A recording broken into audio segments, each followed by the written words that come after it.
موسیٰ علیہ السلام نے جواب دیا، یہ میری لاٹھی ہے، اس پر بکریاں چراتے وقت سہارا لیا کرتا ہوں اور اپنی بکریوں کے لیے پتے جھاڑ لیتا ہوں۔ اللہ کی نشانیاں۔ جب اللہ تعالیٰ نے ارشاد فرمایا، موسیٰ اپنی اس لاٹھی کو زمین پر ڈال دو، اور موسیٰ علیہ السلام نے اس ارشاد کی تعمیل کی۔ موسیٰ علیہ السلام نے لاٹھی کو زمین پر ڈال دیا، بس یکایک وہاں اجگر بن کر دوڑنے لگا۔ حضرت موسیٰ علیہ السلام نے جب حیرت میں ڈال دینے والا یہ واقعہ دیکھا تو گھبرا گئے اور بشر ہونے کے تقاضے کا اثر لے کر بھاگنے لگے۔ پیٹھ پھیرتے ہی یہ کی آواز آئی، اللہ تعالیٰ نے فرمایا، موسیٰ اس کو پکڑ لو، خوف نہ کھاؤ، ہم اس کو اس کی اصل حالت پر لوٹا دیں گے۔ حضرت موسیٰ علیہ السلام کی لکڑی 2 شاخہ تھی، اب وہی 2 شاخہ اجگر منہ نظر آ رہا تھا۔ سخت پریشان تھے، مگر اللہ کی قربت نے طمانینت و سکون کی حالت پیدا کر دی اور انہوں نے بے خوف ہو کر اس کے منہ پر ہاتھ ڈال دیا۔ اس عمل کے ساتھ ہی فوراً وہ 2 شاخہ پھر لاٹھی بن گئی۔ اب موسیٰ علیہ السلام کو دوبارہ پکارا گیا اور حکم ہوا کہ اپنے ہاتھ گریبان کے اندر لے جا کر بغل سے مس کیجیے اور پھر دیکھیے وہ مرض سے پاک بے داغ چمکتا ہوا نکلے گا، اور ملا دیں اپنے ہاتھ کو اپنی بال کے ساتھ نکل آئے گا وہ روشن، بغیر کسی مرض کے، یعنی ورس سے پاک۔ یہ دوسری نشانی ہے۔ موسیٰ، یہ ہماری اور سے تمہاری نبوت و رسالت کے 2 بڑے نشان ہیں۔ یہ سچائی کہ تمہارے پیغام اور حق کی دلیلوں کی زبردست تائید کریں گے۔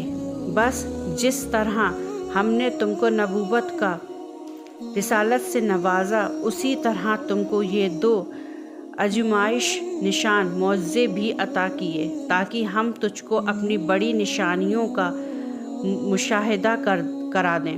بس تیرے پروردگار کی اور سے فرعون اور اس کی جماعت کے مقابلے میں تیرے لیے یہ 2 برہان ہیں۔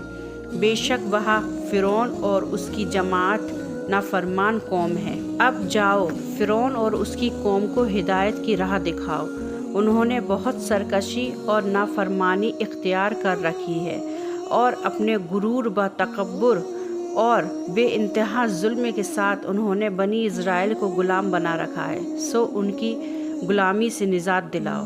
حضرت موسیٰ علیہ السلام نے جناب باری تعالیٰ میں عرض کیا، پروردگار، میرے ہاتھ سے ایک مصری قتل ہو گیا تھا، اس لیے یہ خوف ہے کہ کہیں وہ مجھ کو قتل نہ کر دیں۔ مجھے یہ بھی خیال ہے کہ وہ مجھے بہت زور سے جھٹلائیں گے اور مجھے جھوٹا کہیں گے۔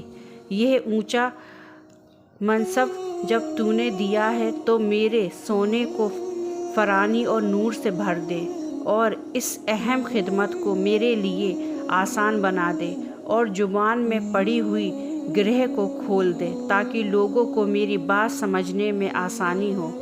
چونکہ میری باتوں میں روانی نہیں ہے اور میرے مقابلے میں میرا بھائی ہارون مجھ سے زیادہ نکھری زبان میں باتیں کرتا ہے، اس لیے اس کو بھی اپنی اس نعمت نبوت سے نواز کر میرے قوموں میں شریک بنا دے۔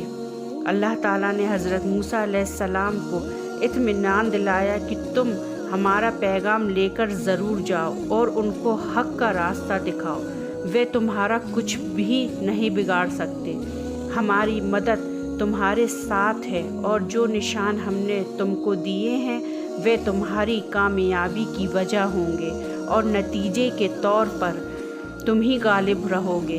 ہم تمہاری درخواست منظور کرتے ہیں اور تمہارے بھائی ہارون کو بھی تمہارا شریک کار بناتے ہیں۔ تم دیکھو، تم دونوں فرعون اور اس کی قوم کو جب ہمارے صحیح راستے کی اور بلاؤ تو اس پیغام حق میں نرمی اور مٹھاس کے ساتھ پیش آنا۔ کیا عجب ہے کہ وہ نصیحت قبول کر لیں اور خدا کا خوف کرتے ہوئے ظلم سے باز آ جائے۔ انشاءاللہ اگلے پارٹ 3 میں ہم دیکھیں گے حضرت موسیٰ علیہ السلام کی ایک نبی کی حیثیت سے مصر کو واپسی اور فرعون کے دربار میں حق کی دعوت۔ تو آگے کی پروفٹ سیریز کو کنٹینیو رکھنے کے لیے پلیز میرے چینل کو لائک، شیئر اینڈ سبسکرائب ضرور کر دیجیے گا۔ تب تک کے لیے خوش رہیں، آباد رہیں، اپنا خیال رکھیں، مجھے اپنی دعا میں یاد رکھیں۔ اللہ حافظ، جزاک اللہ خیر۔